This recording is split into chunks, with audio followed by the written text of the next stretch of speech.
শুরু করছি আজকের গল্প নারায়ণ গঙ্গোপাধ্যায়ের লেখা স্বয়ং তিনি। এ লালগোলা লাইন মশাই, ডেঞ্জারাস চোরের জায়গা। বলতে বলতে ঢুকলে ভদ্রলোক, এক হাতে একটি ছোট অ্যাটাচি, এত ছোট যে পরামানিকের বাক্স বলে সন্দেহ হয়, আর এক শতরঞ্চি জড়ানো একটি সংক্ষিপ্ত বিছানা। লালগোলা লাইনের মহিমা আমি জানতাম, অনেকদিন এ পথে আসিনি বটে, তবুও কথাটা মনে আনবার একটি সকরুণ কারণ আছে। বছর 5 আগে একখানা সিল্কের চাদর আর খান কয়েক ধুতি পাঞ্জাবি শুদ্ধ একটি সুটকেস আমার এই লাইনেই মহাশূন্যে বিলীন হয়ে গেছে। আজ হুঁশিয়ার হয়ে আছি, রানাঘাটের আগে নো ঘুম নট কিচ্ছু। দুটো রক্ত জল করা ডিটেকটিভ উপন্যাস নিয়েছি সঙ্গে। মাথার চুল খাড়া হয়ে যায় এমনই একখানা ভুতুরে বিলিতি বইও হাতের কাছে রেখেছি। গোয়েন্দা যদি ঘুম তাড়াতে না পারে, ভূতের শরণ নেওয়া যাবে তখন। আরও কি আশ্চর্য, বহরমপুরে আসতে না আসতেই সঙ্গী দুজনও নেমে গেলেন। এখন আমি একেবারে একা, বলতে গেলে চোরের নির্বিঘ্ন শিকার হয়ে আছি। 4টে কড়া চুরুট বের করে একটা কোনায় ঠেসান দিয়ে বসলাম। তারপর গোয়েন্দা কাহিনী খুলে নিলাম। প্রথম অধ্যায়ের নামই ভয়ঙ্কর ঘাতক। বেশ জমে যাবে বলে মনে হচ্ছিল। এমন সময় তিনি এলেন, আমার সহযাত্রী, আর গাড়িতে উঠেই মনে করিয়ে দিলেন এ লালগোলা লাইন, ডেঞ্জারাস চোরের জায়গা। মাঝখানের ব্রেঞ্চটা ছেড়ে দিয়ে ওদিকের বেঞ্চিতে তিনি ছোট বিছানাটা ছড়িয়ে দিলেন। তারপর একটা কাঁচি সিগারেট ধরিয়ে ফসফস করে গোটা কয়েক টান দিয়ে বসে বসে রইলেন ঝিমন্ত বকের মতো। তারও পরে, কোথায় যাবেন দাদা? দাদার সম্ভাষণটা শুনলে আমার পিত্ত জ্বলে যায়। দুনিয়া শুদ্ধ লোককে ছোট ভাই বলে স্বীকার করতে আমার নিদারুণ আপত্তি আছে। ভ্রু কুচকে আমি বললাম, কলকাতা। যাক, বাঁচা গেল। লোকটি শ্বাস ফেললেন। আমিও যাব কলকাতায়। দুজনে থাকলে তবু খানিক ভরসা আছে। গাড়ি খালি দেখে প্রাণ চমকে উঠেছিল। এ লাইনে ইন্টার ক্লাসের টিকিট করাই ভুল মশাই, আরও এই ট্রেনে। বললাম, তা বটে। জুতো রেখেছেন কোথায়? ভদ্রলোক জানতে চাইলেন।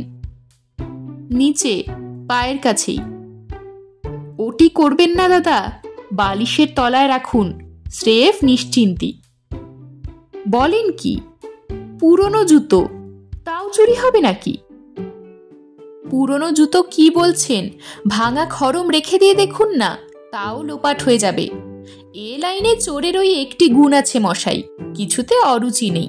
সিগারেটের একটা খালি খাপ ফেলে দিন, সকালে দেখবেন তাও হাওয়া। অভ্যেস রাখে আর কি, বুঝলেন না? সামলান, জুতো সামলান। হোক পুরনো, তবুও মুচিকে বেচে দিলে 6 ঘন্টা পয়সা আসবে। আপনি বুঝি এ লাইন সম্বন্ধে খুব ওয়াকিবহাল? ওয়াকিবহাল মানে? গাজার কলকের মতো হাতের মুঠোয় সিগারেটটাকে ধরে চো করে একটা টান দিলেন ভদ্রলোক। প্রায় ডেইলি প্যাসেঞ্জার বলতে পারেন। প্রমাণ চান?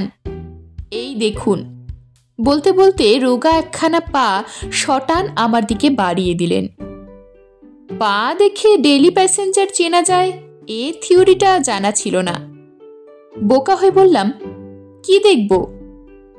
জুতো জুতো, দেখছেন তো, মিলিটারি বুট। তাই তো, ধুতি পাঞ্জাবি পরা মানুষটির কাকের মতো কালো একখানা জীর্ণ শীর্ণ পা, অথচ সে পায়ে প্রকাণ্ড এক মিলিটারি বুট। সেই বুট পরা বেড়ালের গল্পটা মনে করিয়ে দেয়। ভদ্রলোক সগর্বে বললেন, নিন তো খুলে। এমন করে বেঁধেছি যে আমাকে শুদ্ধ কিডন্যাপ না করলে জুতোটি নিতে হচ্ছে না। খুলবেন না? খেপেছেন? এইটে পরেই শোবেন? আলবাত, এ লাইনে চলতে হয় বলে অভ্যেস করে নিয়েছি। বাড়িতে পর্যন্ত বুট পরে ঘুমোই। আমার স্ত্রী আগে আপত্তি করতেন, তাকেও একজোড়া করে দিয়েছি। এখন বেশ কম্প্রোমাইজ হয়ে গেছে। আজকাল বুট পরে ঠাকুর পুজো পর্যন্ত করেন, একটু গঙ্গা জল ছিটিয়ে নেন জুতোয়। বুট পরে ঠাকুর পুজো করছেন এক ভদ্রমহিলা। ছবিটা কল্পনা করতে গিয়ে আমার বিষম লাগলো, তবে ভদ্রলোকের মুখে বিষাদের ছায়া পড়ল। এ লাইনের চোর তো, অসাধ্য কিছুই নেই, একদিন যে খুলে নেবে না এ কথাও গ্যারেন্টি দিয়ে বলা যায় না। বলেন কি? আমি ডিটেকটিভ উপন্যাসটা নামিয়ে রাখলাম। সত্যি কথা বললে ভাববেন গল্প করছি। সেদিন জঙ্গিপুরের এক জমিদার ভদ্রলোকের দাড়ি চুরি গেল মশাই, এই ট্রেনে। দাড়ি? মনে হয় ভুল শুনছি। হ্যাঁ হ্যাঁ, দাড়ি, নকল নয়, একেবারে অরিজিনাল। মানে ওর নিজের মুখের চামড়াতেই গজিয়েছিল সেটা। আর সে একখানা কি দাড়ি মশাই!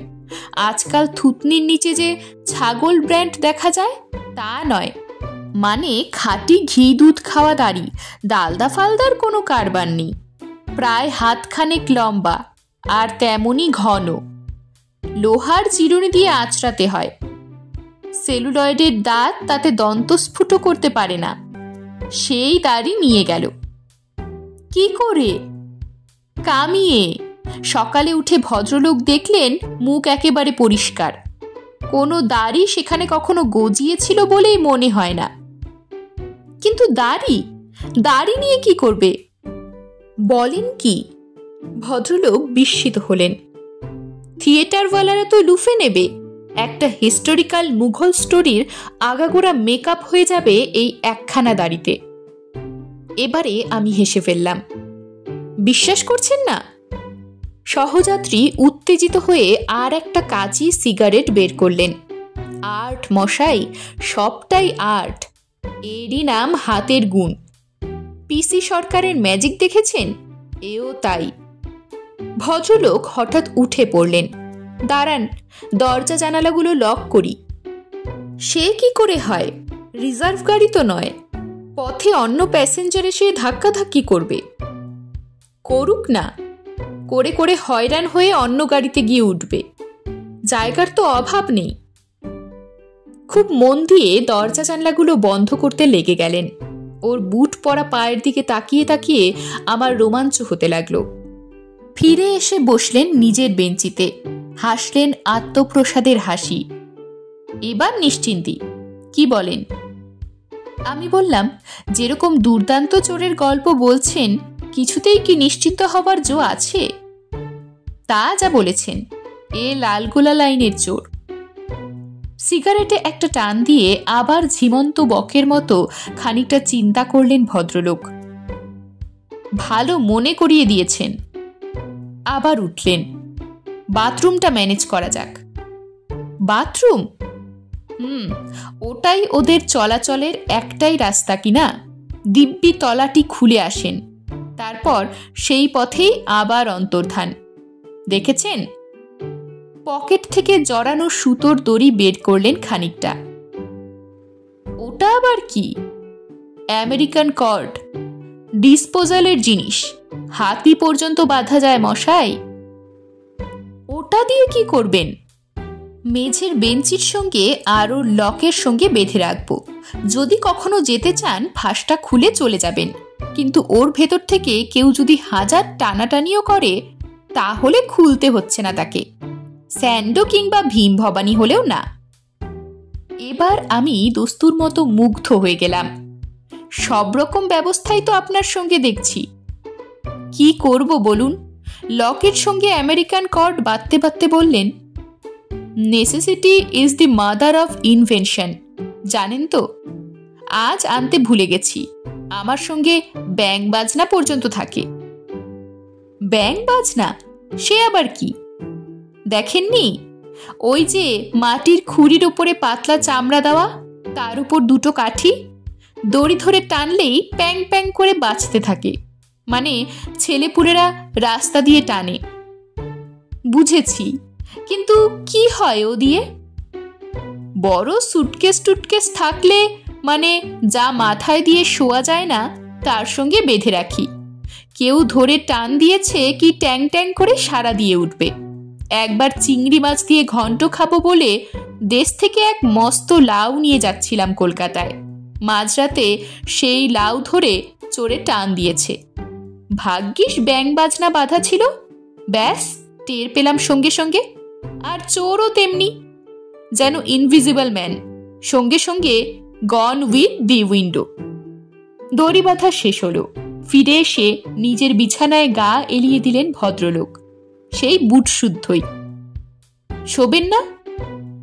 বললাম, না। জেগে জেগে পাহারা দেবেন নাকি? ভদ্রলোক হাসলেন। ঠিক পাহারা দেওয়া নয়, মানে এখনো আমার ঘুম পায়নি। তবে বসে থাকুন, আমি একটু ঘুমিয়ে নিই, কাল কলকাতায় পৌঁছেই আবার একরাশ কাজ। ভদ্রলোক একটা হাই তুললেন, মুখের কাছে তুড়ি বাজালেন, তারপর সোজা চিত হয়ে পড়লেন। ডিটেকটিভ বইটা পড়তে পড়তে মাঝে মাঝে আমি শুনতে লাগলাম ব্যাং বাজনা বাজছে, মানে নাক ডাকছে ওর। আমি একটার পর একটা অধ্যায়ের রহস্যের মধ্যে তলিয়ে যেতে লাগলাম, কিন্তু নাক ডাকা জিনিসটা ছোঁয়াচে। ওর মুখটা বারবার খুলে বন্ধ হতে লাগলো, আর শব্দ উঠতে লাগলো। আমি কিছুক্ষণ চেয়ে রইলাম সেদিকে, তারপর হিংসে হতে লাগলো। তারও পরে মনে হতে লাগলো সব ব্যবস্থাই যখন উনি পাকা করেই রেখেছেন, তখন আমিও আর জুতোটা একেবারে অন্ধকার তলার দিকে ঠেলে দিয়ে লম্বমান হয়ে পড়লাম। ভোরবেলা ঘুম থেকে উঠে দুটো জিনিস আবিষ্কার করলাম। প্রথমত, ভদ্রলোক অদৃশ্য হয়েছেন। আমার সুটকেস, পুরনো জুতো জোড়া, এমনকি আমেরিকান কর্ট পর্যন্ত কিছুই বাদ যায়নি। আর দ্বিতীয়ত, সেইটাই সবচেয়ে বিস্ময়কর, যাওয়ার আগে আমার অবিশ্বাস ভাঙাবার জন্যেই কিনা কে জানে ফেলে গেছেন নিজের ছোট অ্যাটাচিটা। সেটাই খুলে দেখলাম আর কিছু নেই, একখানা চকচকে খুর।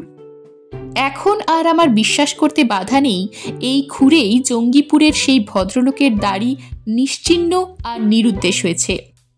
লালগোলা লাইনের শ্রেষ্ঠ গুণীর সঙ্গে অন্তত কিছুক্ষণের জন্য দেখা হয়েছে। আপাতত এইটাই আমার সান্ত্বনা। এরকমই আরও সব গল্প পেতে চ্যানেলটিকে সাবস্ক্রাইব করে দেবেন, আর গল্পটি যদি ভালো লেগে থাকে তাহলে লাইক, শেয়ার আর কমেন্ট করে দেবেন।